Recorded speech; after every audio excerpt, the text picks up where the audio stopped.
बिस्मिल्लाहिर्रहमानिर्रहीम। मुअज़्ज़ज़ असातिज़ा किराम, अस्सलामु अलैकुम। मेरा नाम साजिदा नूर है और मैं आपको गौहर पब्लिशर्स की जानिब से खुशामदीद कहती हूँ। हमारा मोटो है redefining the geography of education through digital resources for conceptual learning. आज के इस वीडियो लेक्चर में हम गौहर निदाए उर्दू जमात चहारुम के सबक नंबर 10 सेहत व सफाई के हासिलात ताल्लुम पढ़ेंगे। तो आइए चलते हैं अपने लेक्चर की जानिब। डियर टीचर्स, सफ़ा नंबर 62 पर हमारा सबक है सेहत व सफाई। इस सबक की तदरीस के बाद तुलबा इस काबिल हो जाएंगे कि वो किसी वाक़े या कहानी को अपने लफ्ज़ों में बयान कर सकें। बच्चों को आपने पहले ये बताना है कि कहानी का आगाज़ होता है। आगाज़ में आप उसका इब्तदाई हिस्सा लिखेंगे, कहानी का इंट्रोडक्शन करवाएंगे, किरदारों का तारफ़ करवाएंगे।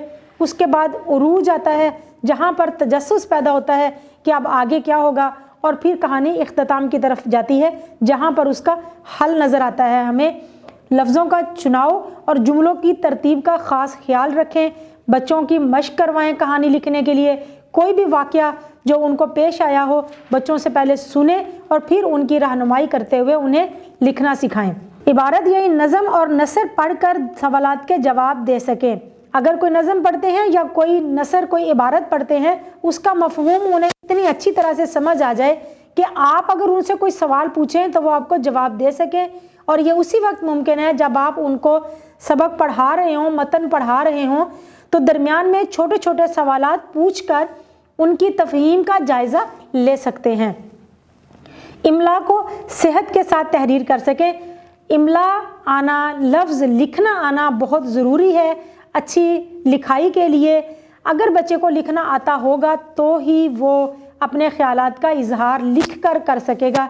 इसके लिए पहले आप उसको मुश्किल अल्फाज की इमला लिखवाएं, फिर जुमले, छोटे छोटे जुमलों की इमला लिखवाएं और फिर उसके बाद इबारत लिखवाएं। इस तरह से बच्चों को इमला लिखने की मशक हो जाएगी। मुहावरों को जुमलों में इस्तेमाल करें। मुहावरों का लफ्ज़ी मानी मुख्तलिफ होता है, लेकिन उनका मजाजी मानी मुख्तलिफ होता है। मुख्तलिफ मानी के साथ वो रोज़मर्रा ज़िंदगी में इस्तेमाल होते हैं। मिसाल के तौर पर मुहावरा है 9, 2, 11 होना। अब 9, 2 और 11, 9 में 2 जमा करें तो 11 बनता है, लेकिन ये इसका लफ्ज़ी मानी नहीं, मुहावरा का मानी है भाग जाना, फरार हो जाना। तो बच्चों को ये बताएं कि मुहावरों का जो मानी है वो मुख्तलिफ होता है लफ्ज़ी मानी से, और उनको जुमलों में कैसे इस्तेमाल करना है बच्चों को रोज़मर्रा ज़िंदगी में इसकी मिसालें देकर प्रैक्टिस करवाएं। अपने ख़यालात और मुशाहदात को मरबूत, रवां और मौजू अंदाज में लिख सकें। बच्चों को बताएं कि आपने अपने ख़यालात और मुशाहदात को रब्त और तरतीब से पेश करना किस तरह से है। उनको मौक़े फ़राहम करें कि वो कोई वाक़या अगर बयान करना चाहते हैं, उनकी रहनुमाई करते हुए उनसे वो वाक़या सुने कि कैसे उसने मरबूत अंदाज में, तफसीलात होती हैं उनको स्किप करके, उनको ख़त्म करके, जो अहम टॉपिक है, अहम निकात हैं, उनको मरबूत तरीके से बयान करना बच्चों को आना चाहिए। इसके लिए आप वीडियोज़ वगैरह भी उन्हें दिखाकर मशक करवा सकती हैं। बच्चों को बताएं कि अगर आप बेरब्त गुफ्तगू करेंगे और सारे वाक़यात को आगे पीछे करके पेश करेंगे तो सुनने वाला उलझन में आ जाएगा और उसको आपके सुनाए हुए वाक़े की कोई समझ नहीं आएगी। रमूज़े औकाफ, कोसैन और वावैन का इस्तेमाल कर सकें। सबसे पहले ये सारे रमूज़ औकाफ बच्चे पहले कर चुके हैं, लेकिन आपने बच्चों से पहले इनकी तारीफ़ सुननी है, उनसे पूछना है कि उन्हें मालूम है या नहीं। फिर उसके बाद आपने खुद इन दोनों की तारीफ़ बतानी है, इनकी निशानियां बतानी है, क्या अलामात हैं। सफ़ा नंबर 67 पर दी गई सरगर्मी इस सिलसिले में मुफीद साबित होगी। फ़ेल अमर और फ़ेल नहीं को जुमलों में इस्तेमाल करना सीखें। फ़ेल अमर कुछ करने का हुक्म और फ़ेल नहीं कुछ करने से मना करने के फ़ेल को कहते हैं। सफ़ा नंबर 67 पर दी गई सरगर्मी बच्चों के लिए बहुत मुफीद साबित होगी। डाकखाना, बैंक, अस्पताल वगैरह पर तहरीर हदायत पढ़ सकें। जब आप इन जगहों पर जाते हैं, बच्चे जब इन जगहों पर जाते हैं तो वहाँ मुख्तलिफ हदायत दी गई होती हैं। मिसाल के तौर पर बैंक में जाएं तो वहाँ लिखा होता है यहाँ बिल जमा कराएं, टोकन आपको कहाँ से मिलेगा, नया अगर अकाउंट आप खुलवाना चाहते हैं वो उसके लिए आपको कौन से डेस्क की तरफ जाना है। तो बच्चे वहाँ बैंक में जाके इन हदायत को पढ़ सकें और उनको फॉलो कर सकें। इसी तरह से अस्पताल में एमरजेंसी, शोबा इत्फाल, एक्सरे कहाँ होते हैं, ECG, ये सारी चीज़ें इनके बारे में हदायत लिखी हुई होती हैं।